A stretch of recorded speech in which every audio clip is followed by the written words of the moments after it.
I watched my business partner of 7 years forge my signature on a check for $200,000. His hand steady as a surgeon's, while my hidden camera recorded every stroke of the pen. The man I'd trusted with everything, the man who'd been best man at my wedding, was draining our company dry right before my eyes. My chest tightened so hard I thought I was having a heart attack as he slipped the check into his briefcase and locked it with a satisfied smile. Let me take you back to where this nightmare actually began, 6 months before that devastating moment. It was a Tuesday morning in March, and I was sitting in my office in downtown Chicago, reviewing our quarterly financial reports. Something felt off. The numbers weren't adding up the way they should have been. We'd closed 3 major deals that quarter, contracts worth over $5 million combined, yet our profit margins looked anemic, almost skeletal. I'd built Thompson & Associates from nothing 12 years ago, and I knew every pulse and rhythm of our business. This wasn't right. My partner, David Chen, had joined me 7 years earlier when we were still operating out of a cramped 2-room office in a strip mall. He'd invested his life savings, $50,000, and his expertise in operations management had transformed our struggling consulting firm into a powerhouse with 43 employees and offices in 3 states. We weren't just business partners. We were brothers in every sense except blood. Our families vacationed together. Our kids played on the same soccer teams. His wife Maria and my wife Jennifer were best friends who did yoga together every Thursday morning. I trusted David completely. He handled the financial operations while I focused on client relationships and business development. It was the perfect partnership, or so I thought. That Tuesday morning, staring at those inexplicable numbers, I felt the first tiny crack in the foundation of everything I believed about my business and my closest friend. I called our accounting firm, Morrison & Associates, and asked to speak with Linda Morrison herself. Linda had been handling our books for 8 years, and she was meticulous to the point of obsession. If anyone could explain these discrepancies, it would be her. When she answered, I could hear the hesitation in her voice immediately. "Robert, I was actually planning to call you today," she said, her words careful and measured. "There are some irregularities I need to discuss with you. Can you come to my office? I'd prefer to show you these documents in person." My stomach dropped. Linda wasn't the type to be dramatic or to insist on in-person meetings without serious cause. I told her I'd be there in 30 minutes and grabbed my jacket. I didn't tell David where I was going. For the first time in 7 years, I lied to my partner. I said I had a client lunch and would be back by 2.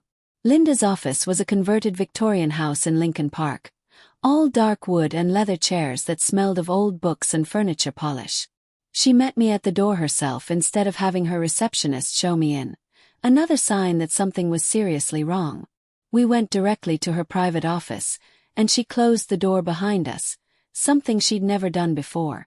She spread documents across her massive oak desk. Bank statements, canceled checks, wire transfer confirmations, invoices from vendors I'd never heard of. My hands started trembling as I looked at the papers. Every single document bore my signature authorizing payments, transfers, and withdrawals. Hundreds of thousands of dollars flowing out of our business accounts to companies with names like Midwest Consulting Solutions, Gateway Business Services, and Prairie Management Group. "Linda, I never signed any of these," I said, my voice barely above a whisper. "I've never even heard of these companies." She nodded slowly, her expression grim. "I know, Robert. I've seen your signature thousands of times over the years. These are close, very close, but they're not quite right. The pressure points are different. The flow of certain letters is off. Someone has been forging your signature, and they've been doing it for at least 18 months, possibly longer." The room tilted. I gripped the edge of her desk to steady myself.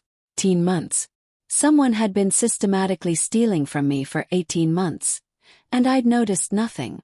I'd suspected nothing. How much had they taken? Linda pulled out a spreadsheet, and the number at the bottom made my vision blur. $3.7 million. Nearly $4 million siphoned from my business over the course of a year and a half. Money that should have gone to employee bonuses, to expansion, to securing our future. Money that I'd earned through countless 18-hour days and weekend conferences and red-eye flights to client meetings. Who has access to checks and financial documents? Linda asked, though I could see in her eyes that she already knew the answer. David, I said. David handles all the financial operations. He's the only other person with that level of access. I wanted to believe there was another explanation. Maybe we'd been hacked. Maybe there was an accounting error. Maybe this was all just a terrible misunderstanding. But deep down in that sick, twisting place in my gut, I already knew the truth. David was stealing from me. My best friend, my brother, the man I'd trusted with everything, was betraying me in the most calculated and devastating way possible. Linda recommended I contact the police immediately, but I asked her to give me 24 hours. I needed to be absolutely certain before I destroyed David's life and our family's friendship. I needed proof that couldn't be denied or explained away. I needed to see it with my own eyes. That afternoon, I visited a security equipment store in a nondescript strip mall in Schaumburg. I told the owner I was concerned about theft in my office and needed discreet surveillance. He sold me 3 tiny cameras, no bigger than buttons, with motion activation and cloud storage. They were expensive, almost $4,000 for the set, but money no longer seemed to matter. I was hemorrhaging millions. What was 4,000 more? That night, after everyone had gone home, I installed the cameras in my office. One behind a book on the shelf that had a clear view of my desk. Another in the corner near the ceiling, disguised as a smoke detector. The third in a picture frame on the credenza, aimed at the filing cabinet where we kept the checkbooks and financial documents. If David was forging my signature, if he was the one stealing from our company, these cameras would catch him. I went home that night and sat at the dinner table with Jennifer and our 2 kids, Emma and Lucas, and pretended everything was normal. I asked about their days. I helped Lucas with his algebra homework. I laughed at Emma's story about her chemistry teacher accidentally setting a desk on fire during an experiment. And the whole time I felt like I was made of glass, fragile and transparent, about to shatter at any moment. Jennifer knew something was wrong. After 15 years of marriage, she could read me like a billboard. After the kids went to bed, she sat beside me on the couch and took my hand. "What's going on, Robert? You've been somewhere else all evening." I wanted to tell her. I wanted to share this crushing weight that was pressing down on my chest, making it hard to breathe. But I couldn't. Not yet. Not until I knew for certain. So I lied to my wife for the first time in our marriage. I told her I was stressed about a difficult client negotiation and that everything would be fine. She looked at me with those knowing brown eyes and said, "Okay. But when you're ready to tell me what's really wrong, I'm here." The next morning I arrived at the office at 6, 2 hours before anyone else. I checked the camera feeds on my phone. Nothing yet. Just empty shots of my dark office.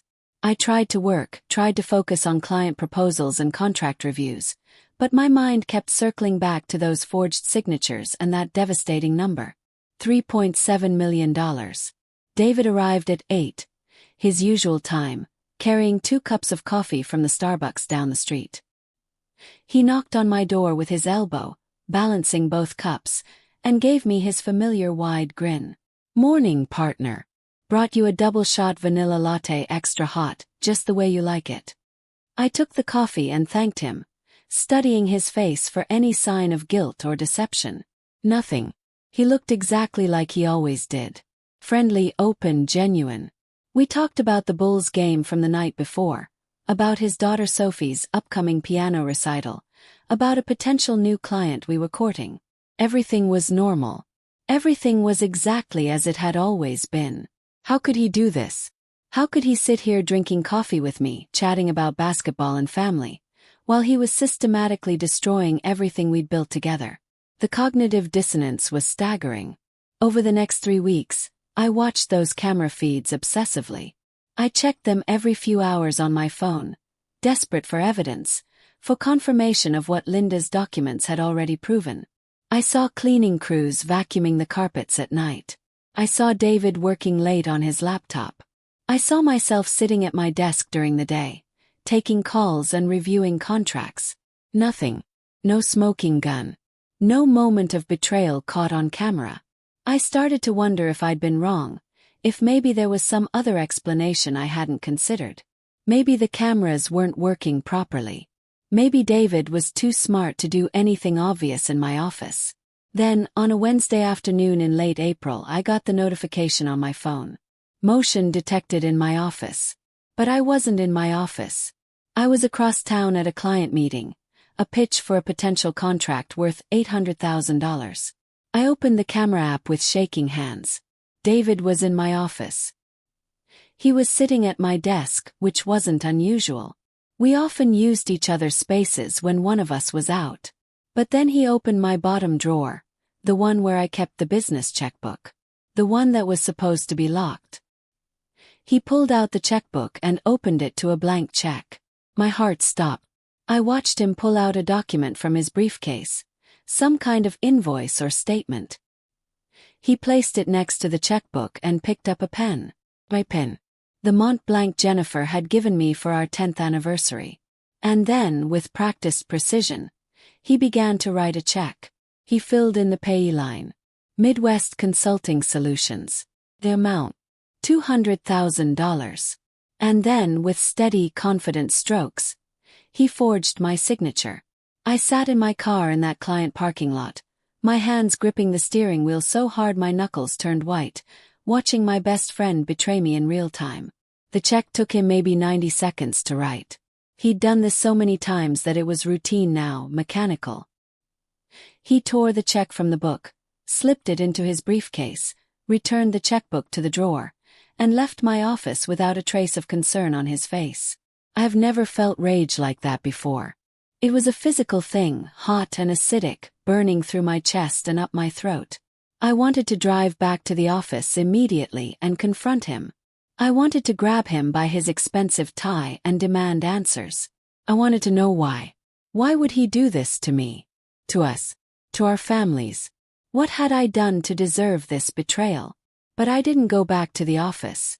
I forced myself to stay in that parking lot, breathing deeply, trying to think clearly through the red haze of fury. I had the evidence now. Incontrovertible proof of his theft. But confronting him wouldn't get my money back. It would just give him time to destroy evidence, to hide assets, to construct some elaborate lie or excuse. I needed to be smart about this. I needed to document everything to build an airtight case. I needed to figure out exactly how much he'd stolen and where the money had gone. Only then could I move forward with any hope of recovering what he'd taken and seeing justice done. I called Linda Morrison from my car and told her what I'd just witnessed. She was silent for a long moment and then she said, "Robert, you need to contact the FBI. This isn't just theft. This is wire fraud, forgery, possibly money laundering. These are federal crimes. The amount he's stolen crosses the threshold for serious prison time." The FBI. The words made this all suddenly more real, more serious than I'd even imagined. This wasn't just going to destroy our business partnership. This was going to destroy David's entire life. He'd go to prison. His wife and kids would lose everything. The thought should have given me satisfaction, but instead I just felt hollow. I spent that evening in my home office with the door locked, downloading every frame of security footage from the cameras, creating multiple backup copies on different drives and cloud storage accounts. I couldn't risk losing this evidence. It was the only proof I had of David's systematic betrayal. Over the next week, I worked with Linda to trace every fraudulent transaction. We discovered that the shell companies David had created, Midwest Consulting Solutions and the others, all led back to accounts he controlled.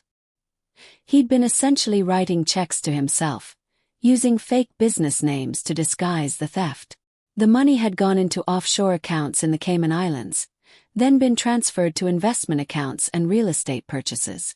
David owned a vacation home in Florida I'd never heard about. He'd bought a BMW for his wife, telling her it was from a bonus the company had given him.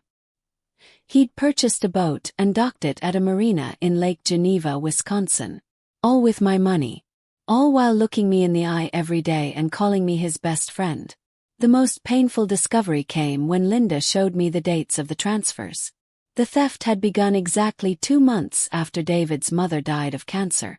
I remembered that time. David had been devastated. He'd taken 3 weeks off work. I'd covered all his responsibilities without complaint because that's what you do for someone you love when they're grieving. When he came back, he seemed different, quieter, more withdrawn. I'd attributed it to grief, to loss. I tried to be supportive and patient. Now I understood. His mother's death hadn't just devastated him emotionally. It had changed something fundamental in his character. Maybe he'd felt entitled to more. Maybe he'd decided that life was short and he deserved luxuries he couldn't afford on his salary. Maybe grief had broken something in his moral compass. I'd never know because even after everything, I knew David well enough to know he'd never give me the satisfaction of a real explanation. I contacted the FBI on May 1st, exactly 2 weeks after catching David on camera. 2 agents, Special Agent Marcus Williams and Special Agent Sarah Chen, came to my home office. They were professional and serious, taking notes as I walked them through Linda's financial documentation and showed them the security footage. They asked detailed questions about David's access to accounts, about our business structure, about the timeline of when I'd first suspected something was wrong. Agent Williams, a black man in his late 40s with salt and pepper hair and eyes that had seen too much, looked at me after reviewing everything and said, "Mr. Thompson, what your partner has done here is extensive and sophisticated. Based on the evidence you've provided, we have grounds for multiple federal charges. Wire fraud, bank fraud, forgery, money laundering. He's looking at 15 to 20 years minimum if convicted." 20 years. David was 41 years old. 20 years would take him to 61. His daughter Sophie would be 27. His son James would be 25. They'd grow up with their father in federal prison. Maria would likely divorce him. Everything he knew, everything he had would be destroyed. I should have felt triumphant. Instead, I just felt tired. Agent Chen, younger and more intense, said, "We're going to need to move carefully here. We need to build our case thoroughly before we make any arrests. That means surveillance, wiretaps if a judge approves it, more financial forensics. This could take several months. In the meantime, you need to act completely normal around Mr. You cannot let him know you suspect anything. Can you do that? Could I sit across from David every day, drink coffee with him, discuss business strategies, and pretend I didn't know he was a thief and a liar? Could I make small talk about our families while knowing I was actively working to send him to prison for 2 decades? I told them I could. I had no choice. The next 3 months were the most psychologically excruciating of my life. Every morning, David would greet me with that same friendly smile. Every afternoon, we'd have our standing meeting to review ongoing projects and discuss new business opportunities. Every few weeks, we'd all get together for dinner, our 2 families, just like always. Jennifer would laugh at Maria's stories. Emma and Sophie would whisper and giggle about boys and school drama. Lucas and James would argue about video games. And I knew that this was all about to end. I knew that I was the instrument of that ending. I knew that when the FBI finally moved, it would detonate like a bomb in the center of all our lives, leaving nothing but scorched earth and broken relationships. The hardest part was lying to Jennifer. She knew something was deeply wrong. I'd become withdrawn, irritable. I was sleeping poorly, often waking at 3 in the morning in a cold sweat, my mind churning through everything I'd learned. She'd ask me repeatedly what was going on, if I was having an affair, if I was sick, if the business was failing. Each time I'd deflect and lie, telling her everything was fine when everything was falling apart. Finally, 6 weeks into the FBI investigation, I told her. We were lying in bed one night, both of us staring at the ceiling in the dark, and I just started talking. I told her about the missing money, about Linda's discovery, about the cameras and the footage of David forging my signature. I told her about the FBI and the coming arrests, and how our lives and Maria's life and their children's lives were all about to implode. She was quiet for a long time after I finished. Then she rolled over and looked at me in the darkness. "How long have you known?" she asked. 3 months. Since April. "And you've been carrying this alone for 3 months?" Why didn't you tell me immediately? Because the FBI said I couldn't tell anyone. Because I didn't want to burden you with it. 'Cause I was ashamed. Ashamed. Robert, you didn't do anything wrong. David did this. David betrayed you. I trusted him, Jen. I gave him access to everything. I was too blind, too naive to see what he was doing. How did I miss this for 18 months? What kind of businessman am I if I can't even notice my partner stealing millions? She reached over and took my hand in the darkness. You're not a businessman who expects his best friend to betray him. You're not someone who goes through life suspecting everyone around you of lying and stealing. That's not a weakness, Robert. That's called being a decent human being. Her words broke something open in me, and for the first time since this nightmare began, I cried. I cried for the friendship I'd lost. I cried for the business we'd built that would never be the same. I cried for David's kids, who didn't deserve what was coming. And I cried for my own naivety, for the part of me that had believed good things lasted and trust was permanent. The FBI arrested David on a Thursday morning in August. Agent Williams called me the night before to give me advance warning. They were going to take him into custody at his home at 6 in the morning. They wanted to catch him before he left for the office, before he had any chance to flee or destroy evidence. They asked me not to come to work that day, to stay home and wait for their call. I didn't sleep that night. I lay in bed watching the hours tick by on the bedside clock, imagining the scene. David waking to pounding on his door. Federal agents with badges and guns. Maria's screams. Sophie and James terrified and confused. Their neighbors watching from windows as David was led out in handcuffs. Agent Williams called me at 7:30. It was done. David was in custody. He'd been read his rights and had lawyered up immediately, refusing to speak to the agents without his attorney present. They'd seized his computers, his phones, his financial documents. They'd frozen his bank accounts and placed holds on all his assets, including the Florida house and the boat. He'll be arraigned this afternoon, Agent Williams said. Given the flight risk and the amount of money involved, we're asking the judge to deny bail or set it extremely high. This is a serious federal case, Mr. Thompson. He's not walking away from this. I went to the office later that morning, even though the FBI had suggested I stay away. I needed to see it, needed to feel it, needed to begin the process of understanding what came next. The office was chaos. Rumors were already flying.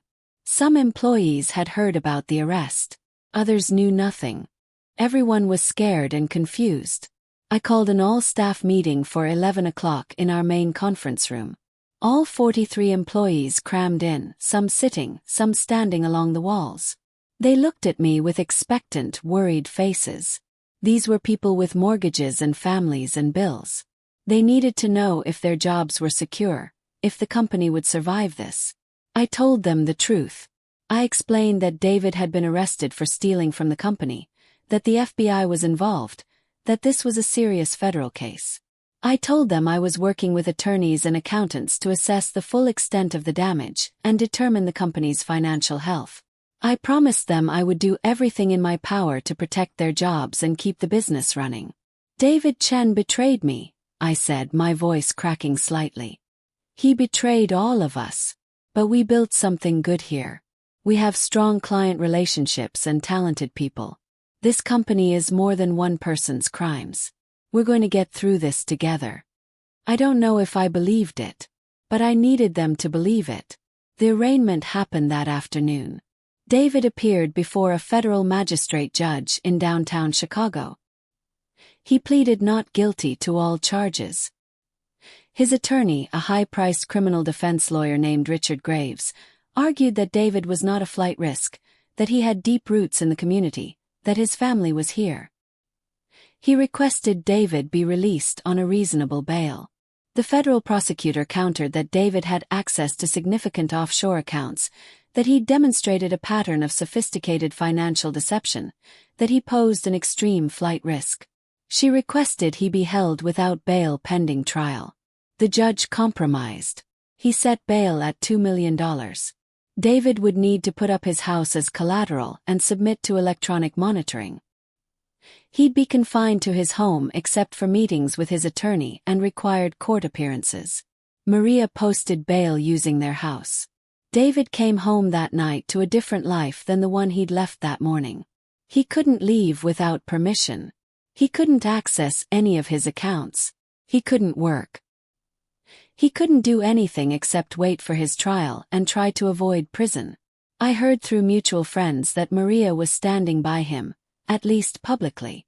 Privately, people said she was devastated, that she'd had no idea about any of it, that she'd thought the vacation house and the car were legitimate bonuses from the company. Whether that was true or a convenient story, I'd never know. The trial was set for the following February, 6 months away. My attorneys told me that was actually fast for a federal case, that the government was moving quickly because the evidence was so strong. They had the security footage, the forged signatures, the shell companies, the offshore accounts. David's defense attorney would try to punch holes in the case, would try to raise reasonable doubt, but it would be an uphill battle. In the meantime, I had to rebuild. The theft had left the company in serious financial jeopardy. We had to take out a substantial loan just to make payroll and cover operational expenses while we tried to recover the stolen money. Some clients, hearing about the scandal, pulled their contracts. Others stayed loyal. Every day was a battle to keep things running, to maintain confidence, to show that Thompson and Associates was more than David Chen's crimes. Jennifer was my rock through all of it.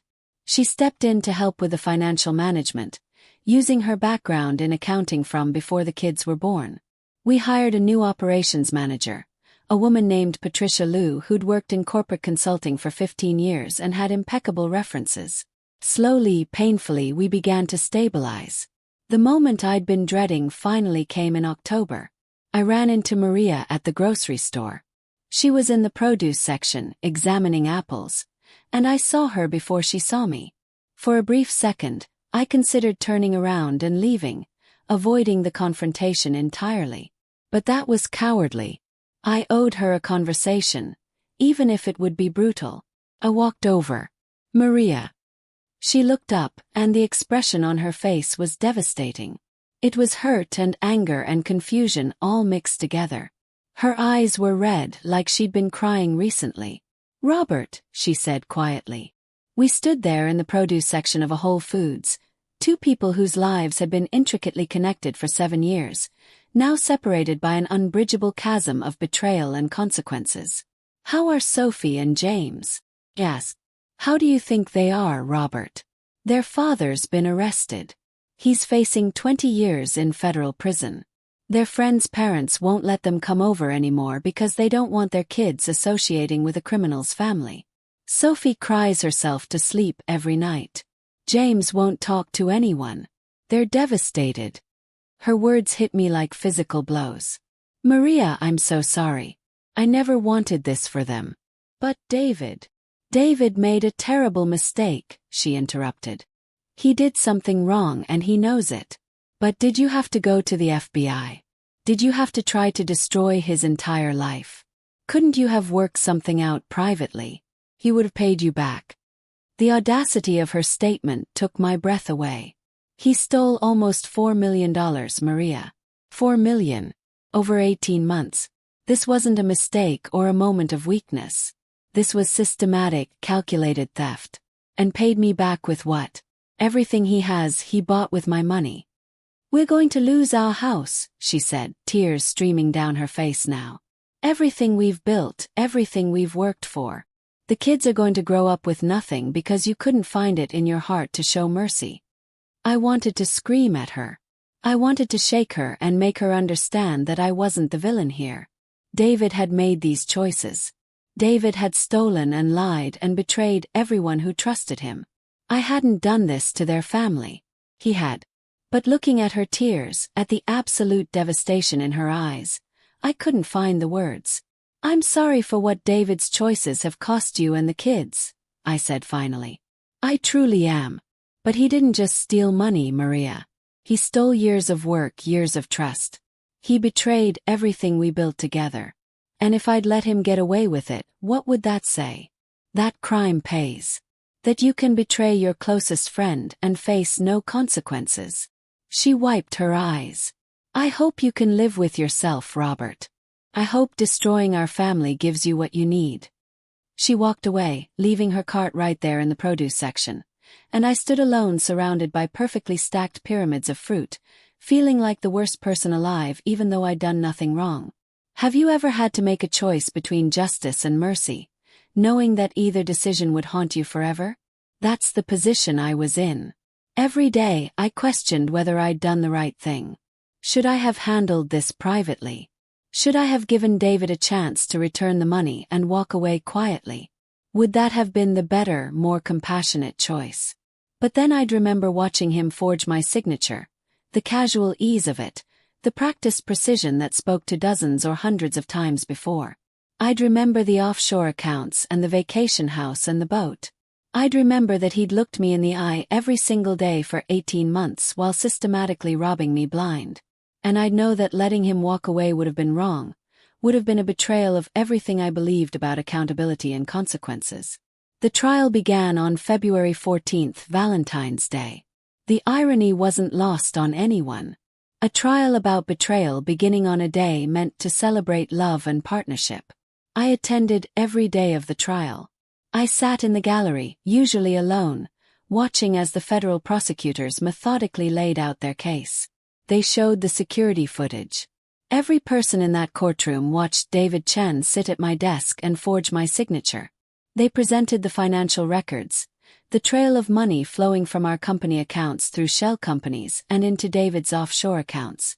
They brought in handwriting experts who testified that the signatures on hundreds of checks were forgeries. David's attorney, Richard Graves, tried valiantly to create doubt. He suggested that maybe I'd signed those checks and forgotten about them. He implied that perhaps I was involved in the scheme and was now trying to pin everything on David to save myself.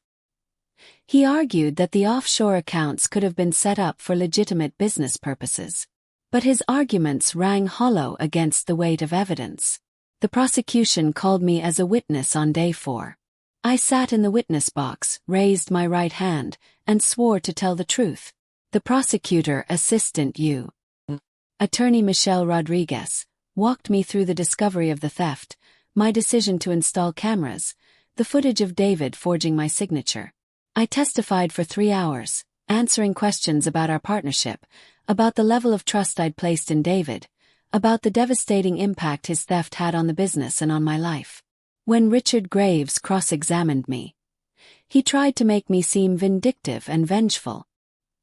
He asked why I hadn't confronted David directly before going to the authorities.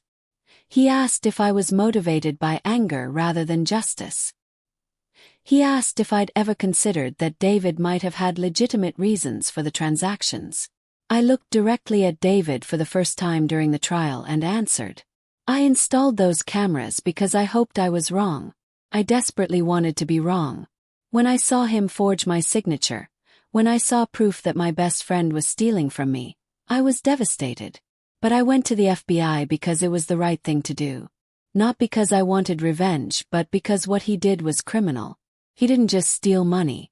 He stole trust. He stole years of friendship. He stole the future I thought we were building together. David looked away. He couldn't meet my eyes. The prosecution rested their case on day 7. David's defense called only 3 witnesses. A character witness who testified about David's good works in the community, a financial expert who tried to suggest the money trail was ambiguous, and Maria, who testified tearfully about what a good husband and father David was. None of it addressed the actual evidence. None of it explained away that video footage or those forged signatures. David himself never took the stand. His attorney advised against it, knowing that cross-examination would be brutal and that David had no credible explanation for his actions. The jury deliberated for 8 hours. I waited in the hallway outside the courtroom with Jennifer and my attorney, drinking bad coffee from a vending machine and trying not to think about what would happen if they found him not guilty. Could I live with that? Could I accept a verdict that said David hadn't done what we all knew he'd done? The jury returned at 6:30 in the evening. The judge reconvened court. The foreman, a middle-aged woman in a blue blazer, stood and read the verdict. Guilty. Guilty on all counts. Wire fraud. Bank fraud. Forgery. Money laundering. David's face crumpled. Maria sobbed loudly from the gallery. Agent Williams, sitting behind the prosecution table, nodded grimly. Jennifer squeezed my hand so tightly my fingers went numb. The judge scheduled sentencing for 6 weeks later. David would remain on home confinement until then. He was led out of the courtroom by marshals, and I watched him go, feeling nothing but emptiness. The sentencing hearing was brief and brutal.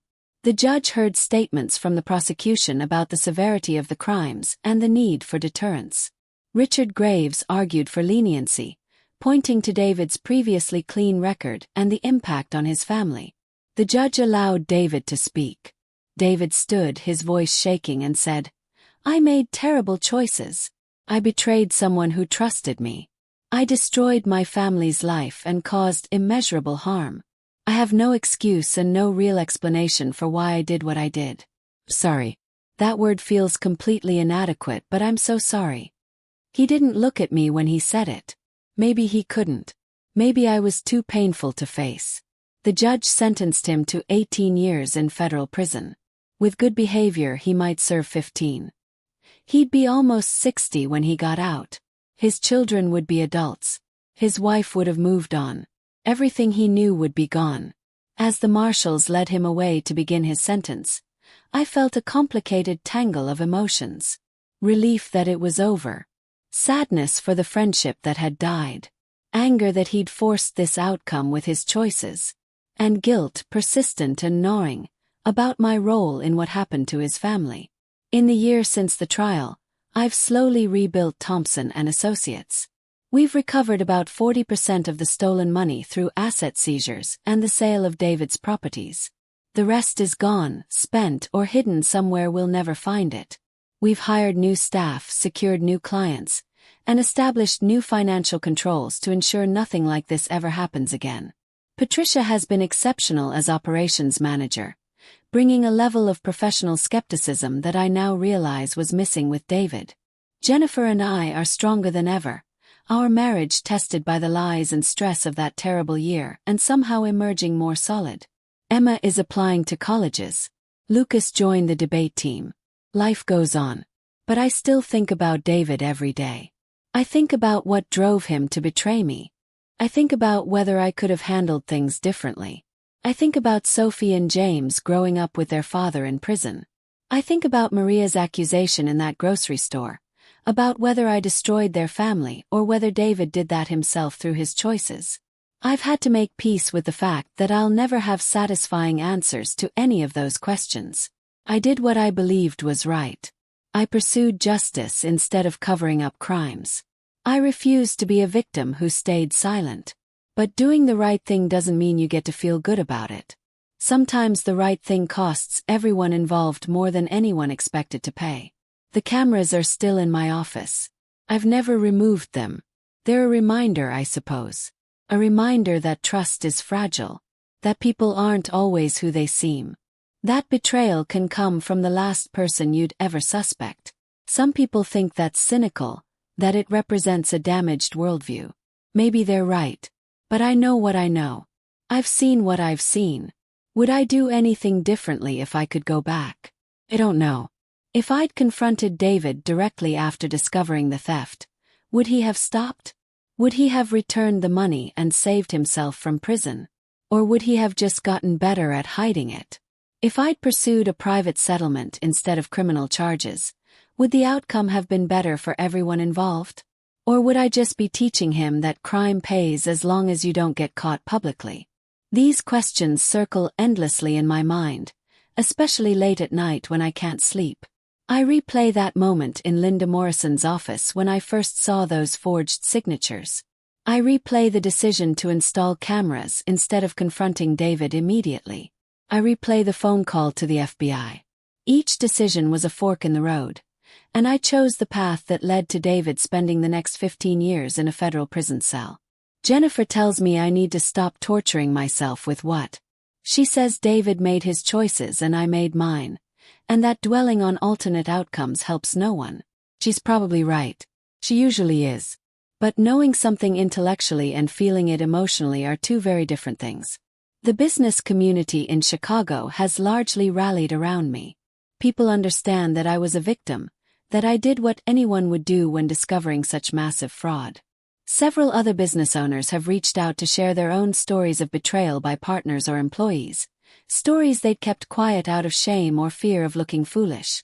There's apparently an entire underground network of people who've been betrayed by those they trusted most in business. We're a club nobody wants to join. But there's another group, smaller but more vocal, who view me as vindictive. They whisper that I was too harsh, that I should have shown mercy, that destroying a man's entire life over money was disproportionate. I've lost a few friendships over this. People who sided with Maria, who felt that family should have been prioritized over justice. It hurts, but I understand their perspective even if I disagree with it. The media covered the trial extensively. Business fraud, especially involving amounts in the millions, makes for compelling news stories. I gave a few interviews afterward, mostly to set the record straight and to explain my side. The comment sections on those articles were brutal. For every person who supported my decision, there was someone calling me heartless or cruel. The anonymity of the internet brings out the worst in people's judgment. One comment stuck with me though. Someone wrote, "Robert Thompson had a choice between being right and being kind. He chose to be right." I guess that tells you everything you need to know about his character. The comment had hundreds of likes. It bothered me for weeks, this idea that pursuing justice and being kind were mutually exclusive, that I'd somehow failed a moral test by refusing to cover up David's crimes. But here's what that commenter didn't understand. Kindness isn't the same as enabling. Mercy isn't the same as avoiding consequences. If I'd let David walk away with a private settlement, what message would that send? That betrayal is acceptable as long as you're someone's friend. That stealing millions is okay if you have kids who'll be sad if you go to prison. That's not mercy. That's cowardice dressed up as compassion. I learned something important through this experience. Trust isn't something you give blindly and then feel betrayed when it's violated. Trust is something you verify. It's something you protect with systems and checks and balances. That doesn't make you cynical or suspicious. Makes you smart. It makes you a responsible steward of your business and your employees' livelihoods. We've implemented new financial controls at Thompson & Associates. No single person has unilateral access to company accounts anymore. Every check over $5,000 requires 2 signatures. We have quarterly external audits. We have software that flags unusual transactions.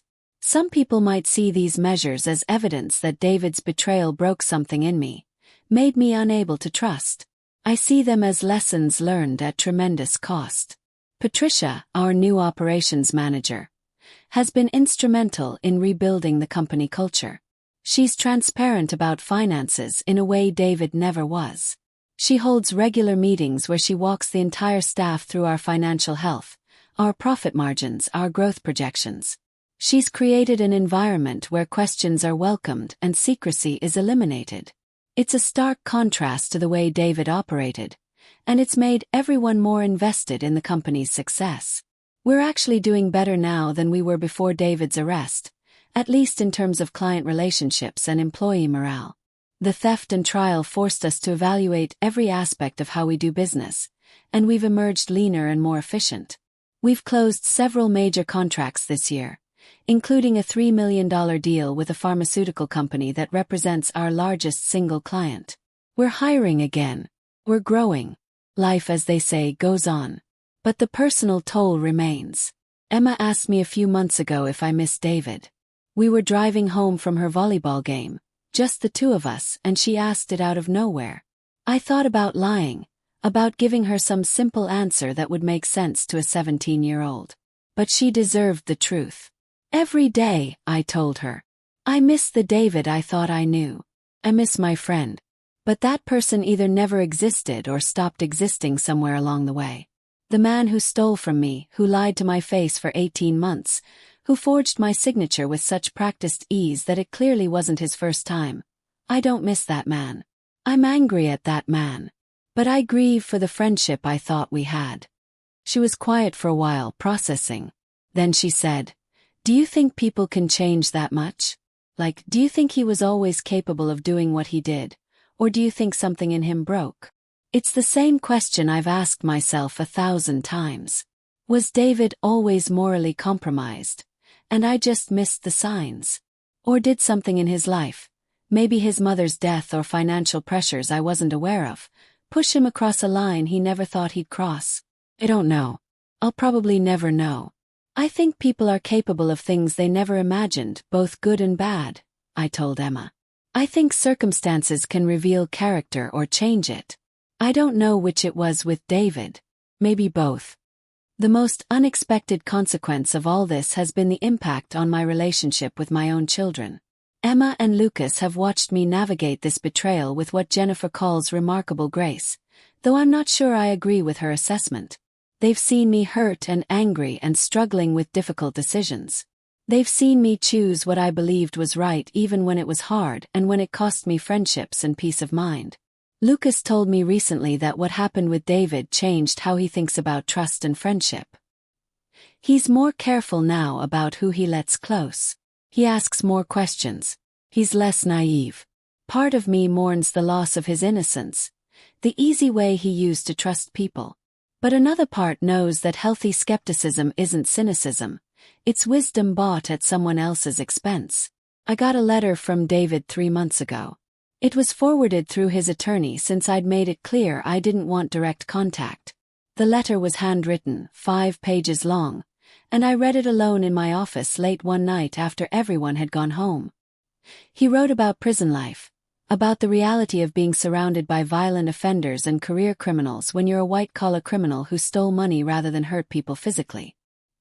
He wrote about missing his kids, about phone calls with Sophie where she cries and asks when he's coming home. He wrote about Maria, who's filed for divorce and is moving with the kids to Oregon to live near her sister. And he wrote about regret. Paragraphs and paragraphs about regret. About how he wishes he could take back every forged signature, every stolen dollar. About how he'd started small, just borrowing a few thousand here and there with every intention of paying it back, and how it had snowballed into something he couldn't control. About how shame and fear had kept him stealing more to cover up what he'd already taken, creating a vicious cycle that ended with him sitting in a prison cell writing letters to the man he'd betrayed. He didn't ask for forgiveness. He said he knew he didn't deserve it. He just wanted me to know he understood what he'd done and what it had cost everyone. He wanted me to know he was sorry. I read that letter 3 times. Then I put it in a drawer in my desk where it remains, unopened since that night. I don't know what to do with David's apology. I don't know if it changes anything. Part of me wanted to write back to try to find some closure or understanding. But what would I say? I accept your apology, but you're still in prison for 18 years. What's the point? nFor thinks I should respond that it might help both of us find peace. My attorney thinks I should throw the letter away and maintain no contact whatsoever. Emma thinks I should do whatever feels right to me, which is deeply unhelpful advice when nothing feels right. The truth is, I'm not sure forgiveness is something I'm capable of giving right now. Maybe in 10 years, after David served most of his sentence, and my anger has faded into something more manageable. Maybe never. Forgiveness isn't something you owe someone just because they ask for it. It's not a transaction where apology equals automatic absolution. Last month, I was invited to speak at a business conference in Denver about fraud prevention and internal controls. It was my first time speaking publicly about what happened in any professional context. I was nervous, worried about judgment or criticism, but the response was overwhelming. Hundreds of business owners and managers came up to me afterward to thank me for sharing my story, to ask questions about how to protect themselves, to admit their own fears about trusting the wrong people. One woman, a tech startup founder named Rachel, pulled me aside after my presentation. She said her co-founder had been her roommate in college, her best friend for 15 years. She said they'd built their company from nothing, just like David and I had. And she said my story terrified her because she realized she was exactly where I'd been, trusting someone completely without any verification or oversight. "How do you do it?" she asked. "How do you trust anyone after something like this?" I thought about her question carefully before answering. You don't stop trusting people. You stop trusting blindly. You build systems that don't depend on trust. You verify. You create checks and balances. You accept that even good people can make terrible choices under the right circumstances. And you protect yourself and your business accordingly. She nodded, but she looked sad. Doesn't that make you cynical, though? Doesn't it take something away from partnerships and friendships when you're always looking over your shoulder? Maybe, I admitted. But you know what takes more away? Discovering that someone you loved was betraying you for 18 months while you were completely oblivious. I'd rather be a little cynical and a lot protected than trusting and devastated. I've thought about that conversation many times since. About whether my experience with David has fundamentally changed me for the worse, made me harder and more suspicious and less able to form genuine connections. Jennifer insists I'm still the same person, still warm and open with people I love. But I know something shifted. There's a guardedness now that wasn't there before. Patricia and I have a good working relationship, but it's nothing like what I had with David. I don't socialize with her outside work. We don't know each other's families. There's a professional distance that I maintain deliberately. Some people might say that's sad, that I'm letting David's betrayal rob me of future friendships. But I call it learning from experience. The financial recovery has been slower than I hoped. The FBI managed to seize and liquidate David's Florida house, the boat, Maria's BMW, and freeze about $800,000 in various accounts before he could move it. Through the criminal restitution process, I've recovered almost $1.6 million of the nearly $4 million he stole. The rest is gone. Hidden in offshore accounts or spent on things that can't be recovered.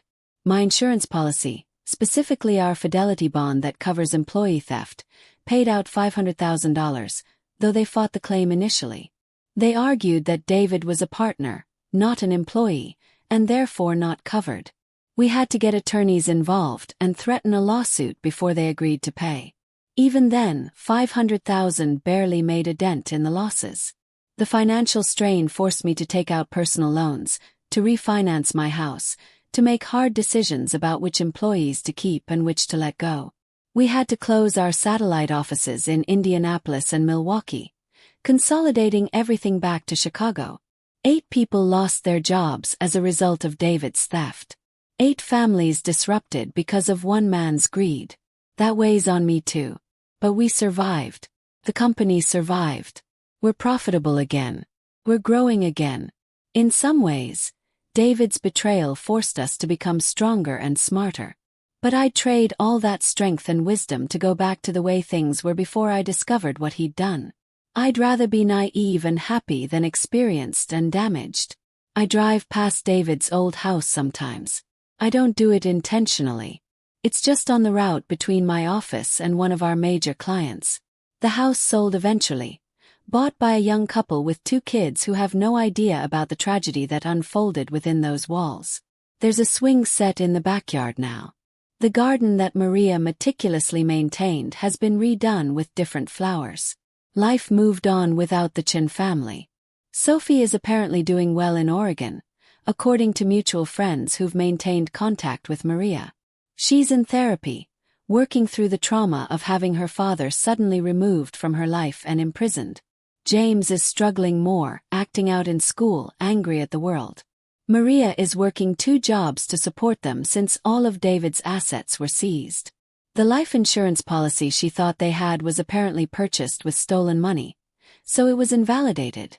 Everything they had came from my money, from crime, and so everything was taken away. Do I feel guilty about that? Do I think I should have made different choices to prevent it? Well, David's children are suffering because of David's choices, not mine. That's a hard truth, but it's the truth nonetheless. I didn't put them in this position. Their father did. The business community continues to watch my story with interest. Several publications have written articles about the case, holding it up as an example of why companies need strong internal controls and oversight. I've become something of an accidental expert on fraud prevention, fielding calls from consultants and attorneys who want my perspective on their client situations. It's strange being known for being betrayed.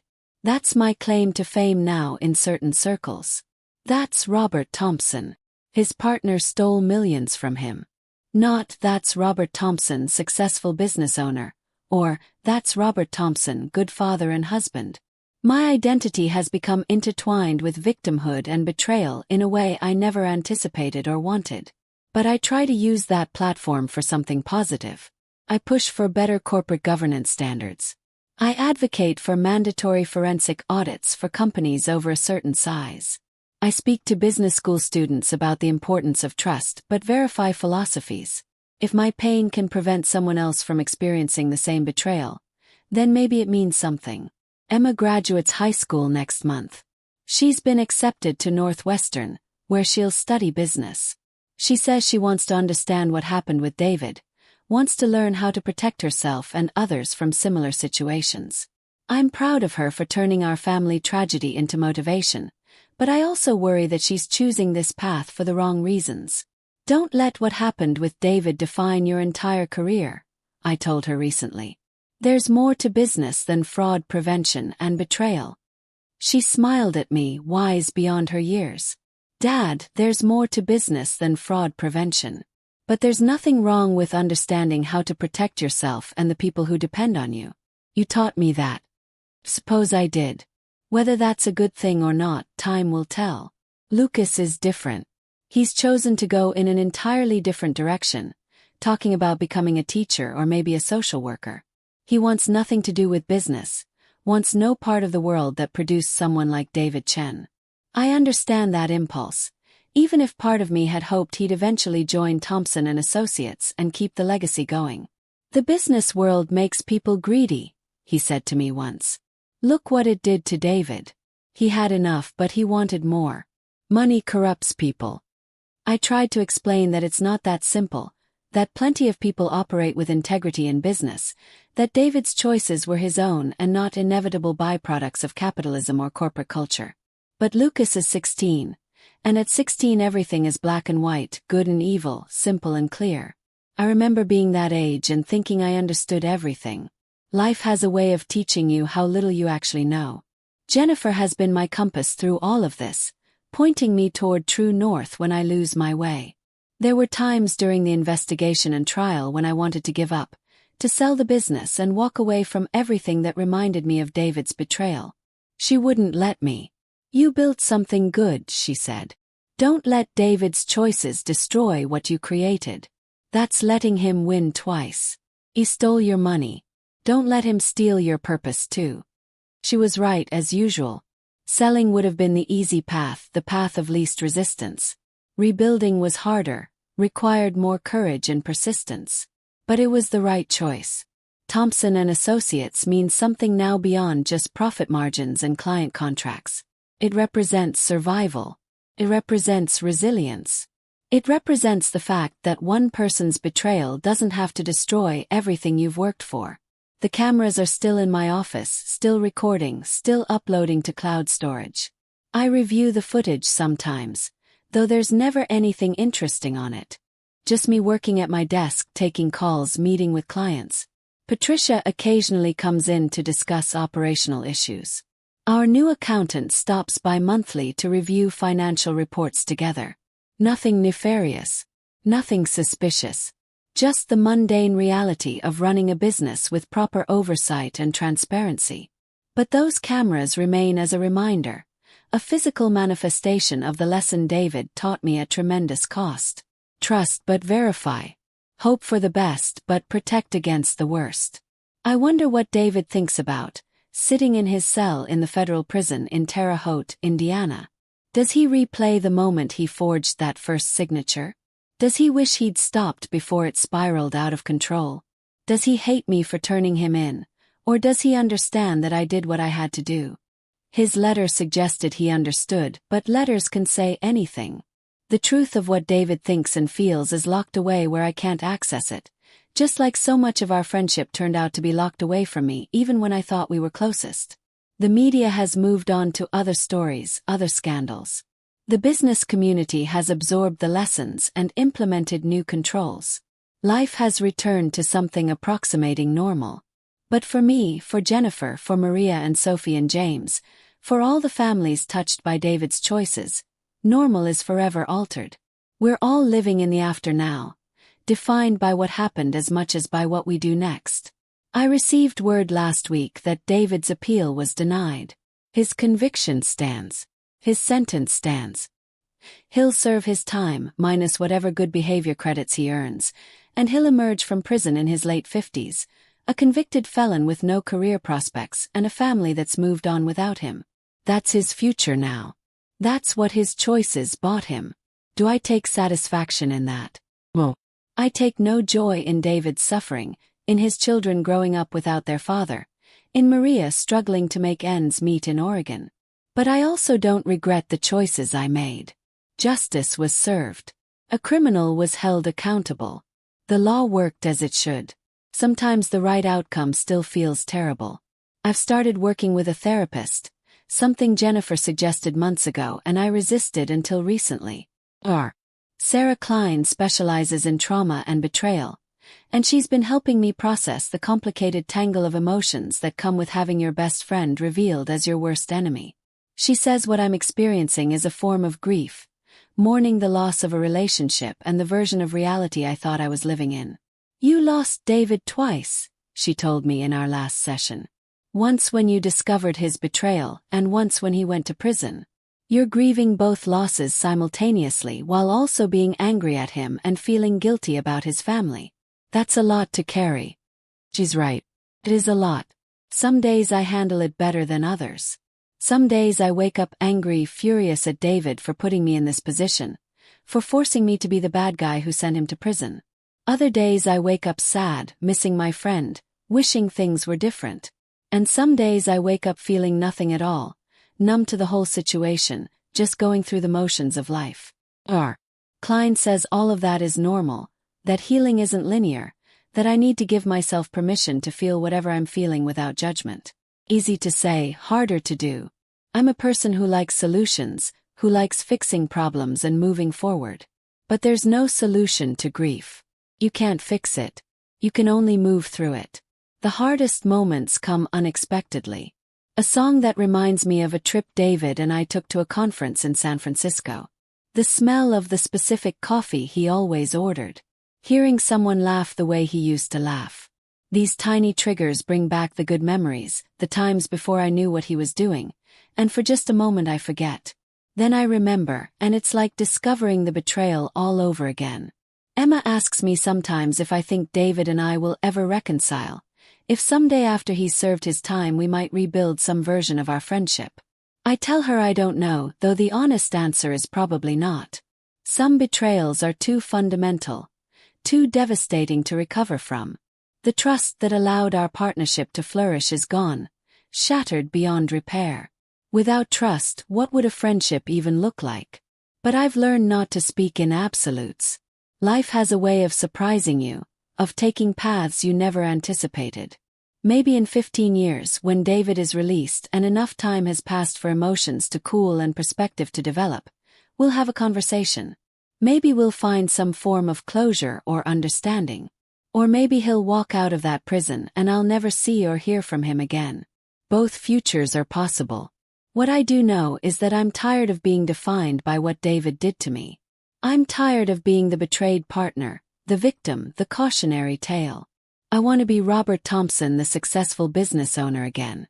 Robert Thompson, the good husband and father. Robert Thompson who builds things rather than Robert Thompson whose life was torn apart by fraud. So I'm working toward that. Every day, I'm making choices that move me closer to the future I want rather than remaining stuck in the past I can't change. I'm investing in new client relationships, in company growth, in my family's happiness. I'm choosing to focus on what I can control rather than obsessing over what I can't. Jennifer says I'm making progress, that I smile more now than I did 6 months ago. I'll take her word for it. From inside the experience, it's hard to see how far you've come. You only see how far you still have to go. The business is planning an expansion into Minneapolis next year. New office, new staff, new market. It's exciting and terrifying in equal measure. Every new hire represents a risk now. Every person I trust with company information or financial access is someone who could potentially betray that trust. I can't help but screen people more thoroughly now, to look for red flags, to wonder about motivations and character. Patricia says I'm not paranoid, just appropriately cautious. She says the fact that I'm willing to expand at all, to trust new people, shows strength and resilience. She says a lot of people would have shut down completely after what I experienced, would have become so risk-averse that they'd stagnate. The fact that I'm still willing to take calculated risks, to grow and push forward, says something positive about my character. I choose to believe her. On the good days, I believe her. On the bad days, I wonder if I'm just setting myself up for another betrayal, another devastating loss. But you can't live your life from a defensive crouch, protecting yourself so thoroughly that you never build anything new or form any new connections. That's not living. That's just existing. So here I am, 3 years after installing those cameras, 2 years after David's arrest, 18 months after his conviction. I'm a different person than I was when this started. Harder in some ways, softer in others. More cynical about trust but more grateful for the people who've proven trustworthy. More aware of human capacity for deception but also more aware of human capacity for loyalty and integrity. Thompson and Associates will never be what it was when David was my partner. But maybe it can be something better, something built on realistic foundations rather than naive optimism. Maybe this devastation was necessary to create something more sustainable and genuine. I don't know. I'm still figuring it out. What I do know is that I made the choices I could live with. I pursued justice rather than covering up crimes. I protected my employees and my business rather than protecting my former friend. I chose accountability over convenience. Whether those were the right choices, history will judge. But they were my choices, made with as much wisdom and integrity as I could muster in impossible circumstances. That has to be enough. Have you ever had someone you trusted completely betray you in a way that changed how you see the world? How did you decide between protecting yourself and showing mercy to someone who hurt you? And when you look back on the hardest decisions you've made, even years later, do you find peace with them or do you still question whether you did the right thing?